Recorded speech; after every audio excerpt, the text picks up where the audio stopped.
Школу подрядчики обещали сдать еще летом, но ремонт затянулся. Детей отправили учиться в другие школы, многих во вторую смену.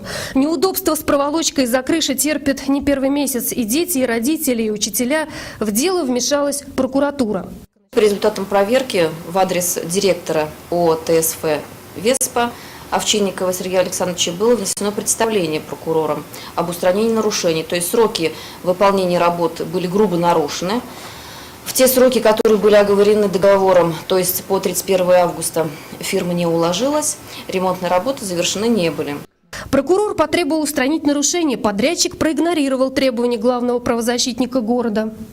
Прокуратурой было возбуждено дело об административном правонарушении, предусмотренном статьей 17.7 КоАП Российской Федерации, и в отношении фирмы, и в отношении директора.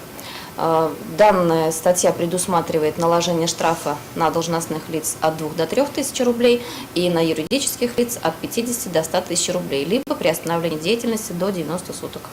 Горе-строителям теперь и крышу надо доделывать, и по судам ходить. И хотя работа по ремонту кровли близится к завершению, школа все еще не готова принять учеников.